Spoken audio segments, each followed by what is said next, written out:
क्या बात है भाई, क्यों परेशान हो रहे हो?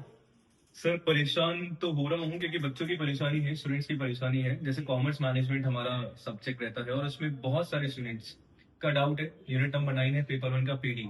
तो उसमें बड़ी प्रॉब्लम आती है क्योंकि कभी कभी लगता है ज्योग्राफी उसमें पढ़ रहे हैं, ईवीएस आ गया, साइंस के कुछ टॉपिक्स हमारे पास आ गए। नॉट ओनली कॉमर्स मैनेजमेंट, ऐसे ही बहुत सारे जो स्टूडेंट्स हैं उनका एक ही सवाल है, कुछ ऐसे टॉपिक्स हमें मिल जाए जो प्रीवियस ईयर से रिलेट करते हो और हमारा काम भी बन जाए। यानी कि हम उस पर्टिकुलर यूनिट को छोड़ के इट्स बेटर कि हम लोग कुछ ना कुछ पढ़ के जाएं। तो कुछ ऐसे टॉपिक्स बताना चाहिए आप। चलिए बिल्कुल आपका ये काम आसान कर देते हैं। वो टॉप 5 पीडी से पीपल डेवलपमेंट एंड एनवायरनमेंट से ये टॉपिक्स हैं जो कि यूजुअली एग्जाम के अंदर पूछे ही पूछे जाते हैं। ओके।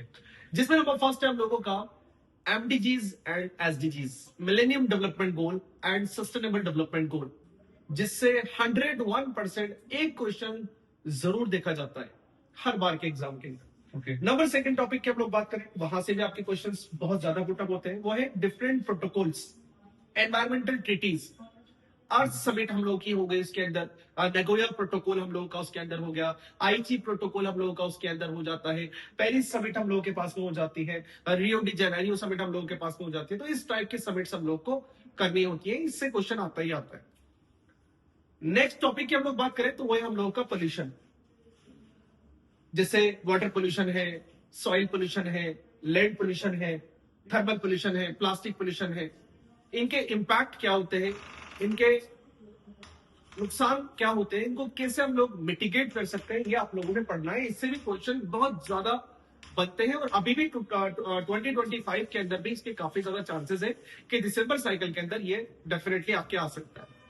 नेक्स्ट टॉपिक की अगर हम लोग यहाँ पर बात करें तो वो आप लोगों का यूजुअली बनता है बायोडाइवर्सिटी से। वर्ल्ड के डिफरेंट रीजन्स के अंदर कितने अलग अलग सेक्टर्स हैं, कितने अलग अलग बायोस्फीयर रिजर्व है और किस तरीके से उनको जो है वो गवर्नमेंट यूटिलाइज कर रही है, गवर्नमेंट ने कौन कौन सी स्कीम्स उसके लिए बनाई हुई है।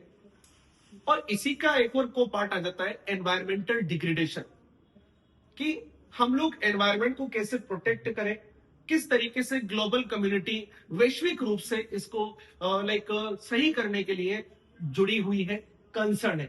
और इसके अलावा अगर आप लोग एक और टॉपिक की बात करें तो यहाँ पर आप लोगों को अभी जून साइकिल के अंदर भी हम लोगों ने वहां से डायरेक्ट क्वेश्चन देखा है, दिसंबर के अंदर भी हम लोगों ने वहां से डायरेक्ट क्वेश्चन देखा है।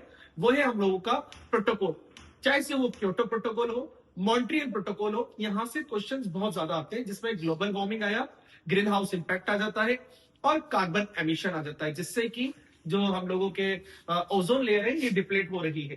तो ये आप लोग करंट अफेयर्स के साथ में, जीके के साथ में, फैक्चुअल पार्ट के साथ में लर्न कर सकते हैं, जो कि आपकी 101% काम करके जाएगी। सर मेरा एक ही सवाल था जो आपने बोल भी दिया कि करंट अफेयर्स की जब हम बात करते हैं तो क्या ऐसा होता है कि करंट अफेयर्स से कुछ पीडीए में क्वेश्चन रिलेट कर रहा है? जैसे एक क्वेश्चन देखने को मिला था साउंड वेव्स का, कि मॉर्निंग में क्या साउंड वेव होता है, और इस तरीके का कुछ रिलेट हम लोग कर पाए।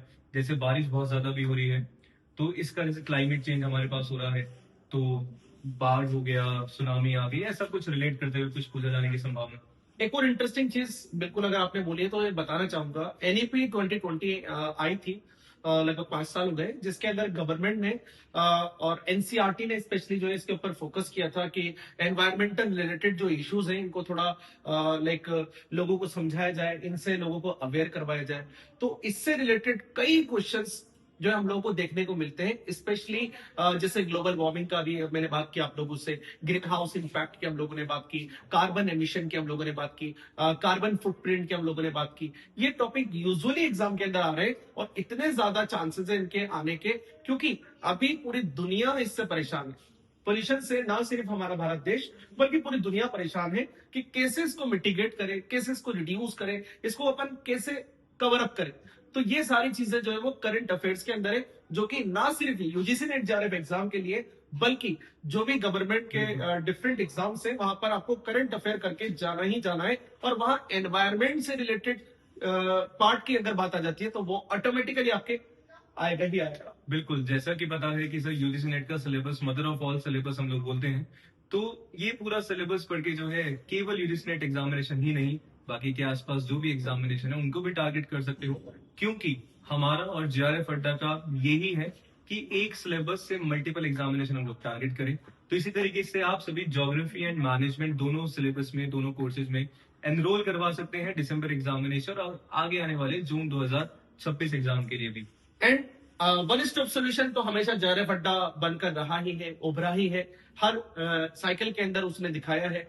और ना सिर्फ हम इस बात को बोल रहे हैं बल्कि रिजल्ट जो है वो डेफिनेटली बोलते हैं। बिल्कुल। और अगर आप लोगों को पेपर 1 की तैयारी के लिए वन स्टॉप सोल्यूशन के साथ में वन स्टॉप बुक भी चाहिए जो आपको ऑल 10 यूनिट्स करके देने वाली है, सो आप लोग जो है वो प्रेफर कर सकते हैं दिस बुक को, जो कि आपके लिए हर एक यूनिट को आसान करती है। और ये जो हम लोगों की थीम है अब की बार JRF पार, हमारी जो थीम है एस्पायरिंग टू इंस्पायर, इसको साकार करती है। और डेफिनेटली आप लोग दिसंबर साइकिल 2025 के अंदर इस थीम के साथ में जाएंगे, इस बुक के साथ में जाएंगे। सो डेफिनेटली हम बोलते हैं कि अब की बार बिल्कुल। JRF पार।